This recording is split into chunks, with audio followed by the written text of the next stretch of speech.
Shalom, Bapak Ibu Saudara yang dikasih dan diberkati Tuhan. Kembali kita berjumpa dalam renungan malam pada saat ini. Bagian firman Tuhan yang akan kita renungkan dari Efesus pasal 5 ayat 11 sampai dengan 21. Efesus pasal 5 ayat 11 sampai dengan 21. Dan saya akan membaca ayat yang ke-14 sampai dengan 16. Dikatakan demikian.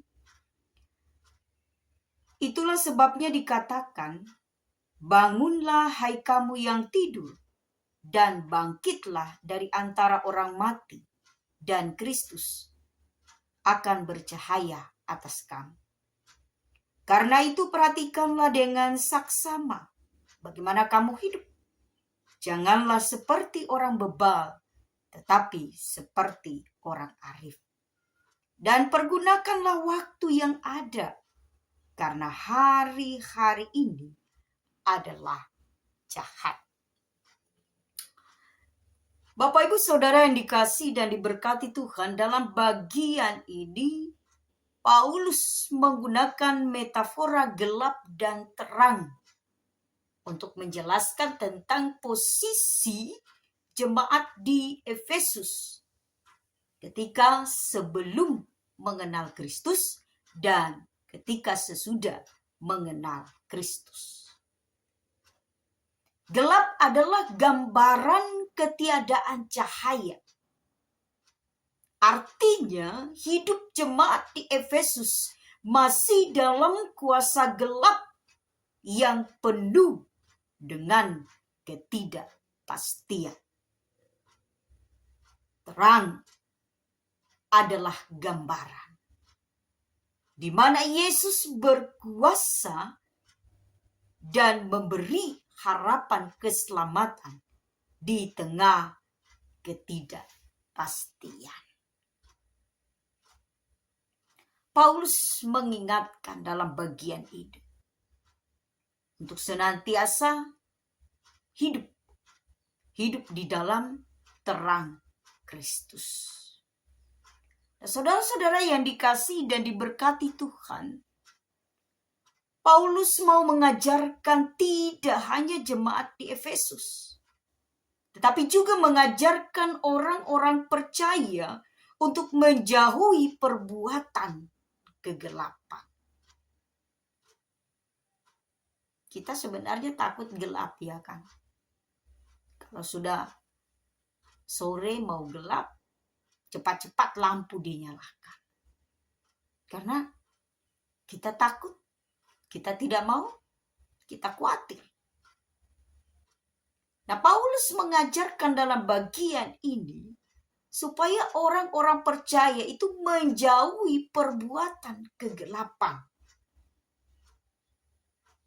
Perbuatan yang tidak berbuahkan apa-apa dalam ayat 11.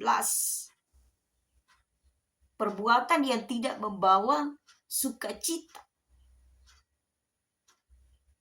Bahkan perbuatan kegelapan menjauhkan kita daripada Tuhan. Paulus mengajarkan hidup dengan bijaksana, memanfaatkan waktu yang ada. Berarti waktu itu dipergunakan dengan baik untuk kepujian dan kemuliaan bagi nama Tuhan. Hari-hari ini jahat. Kita tidak tahu Bapak Ibu.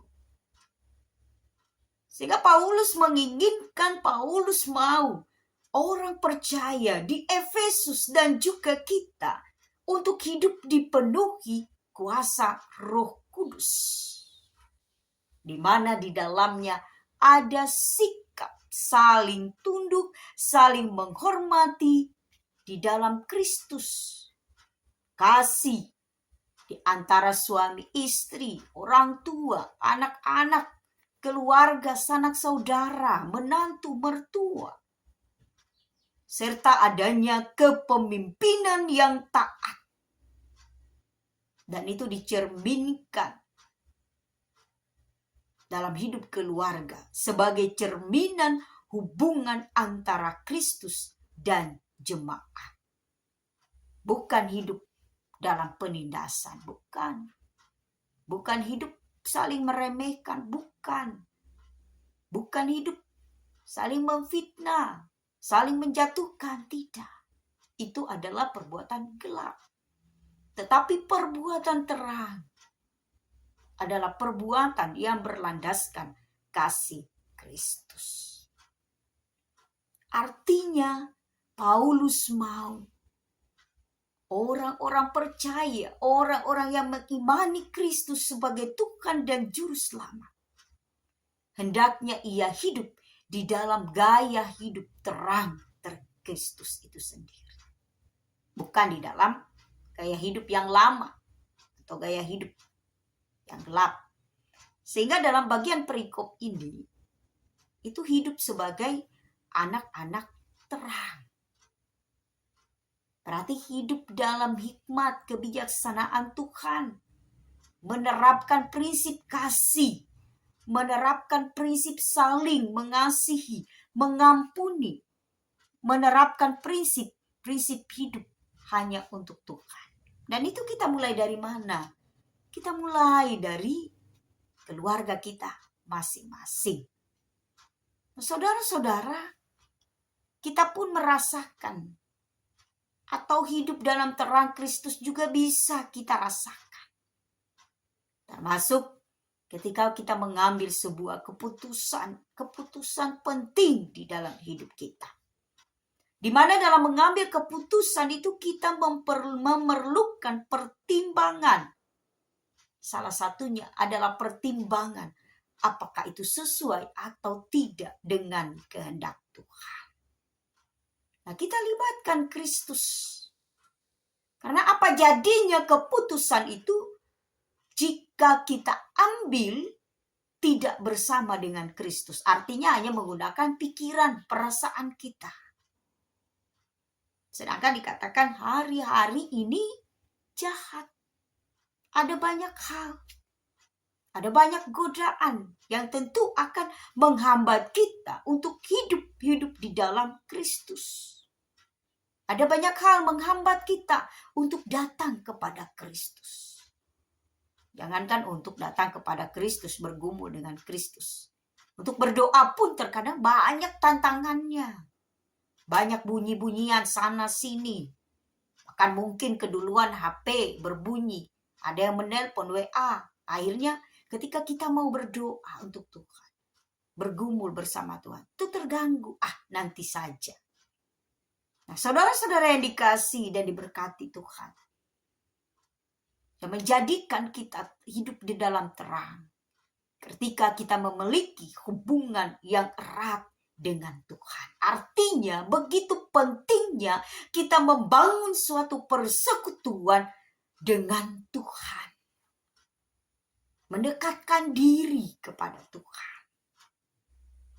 Karena dalam hidup yang kita jalani, ketika salah melangkah, ketika kita salah mengambil keputusan, ketika tidak dengan hikmat Allah, maka kegagalan dan kehancuran tentu akan menimpa kita. Artinya, kita masih bisa hidup di dalam kegelapan. Kita masih bisa hidup di luar terang Kristus. Nah, saudara-saudara, mari kita senantiasa memiliki hubungan yang erat dengan Tuhan. Mari kita memulai kasih sebagai anak-anak terang. Artinya, kita hidup hanya membawa terang Kristus dalam hidup kita. Kita hanya hidup saling mengasihi, saling mengampuni, bahkan saling mengingatkan satu dengan yang lain ketika ada kekeliruan yang terjadi dalam kehidupan kita. Bukan saling menjatuhkan dan lain sebagainya, tetapi saling mengasihi. Tetapi kembali kepada diri kita masing-masing. Maukah kita hidup di dalam terang Kristus? Tuhan Yesus memberkati saudara sekalian. Amin.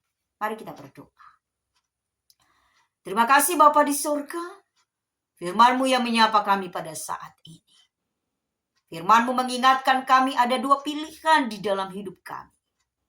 Apakah kami ingin menjadi anak-anak gelap, ataukah kami ingin menjadi anak-anak terang, terang di dalam Kristus, membawa terang Kristus di dalam kehidupan kami, dimanapun kami berada dan kemanapun kami melangkahkan kaki. Tapi kami Tuhan menyadari kami lemah, kami terbatas, karena kami adalah manusia yang masih sering Tuhan tidak mampu menahan cobaan godaan dunia. Maka kami mohon ya Tuhan, urapi hati pikiran kami, lingkupi lindungi kami dengan kuat kuasa Roh Kudus, sehingga kami benar-benar hidup hanya berlandaskan atas terang Kristus itu. Ini doa permohonan seruan.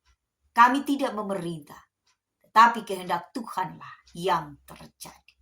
Di dalam nama Tuhan Yesus Kristus yang adalah Tuhan dan Juru Selamat kami yang hidup, kami berdoa. Amin. Shalom.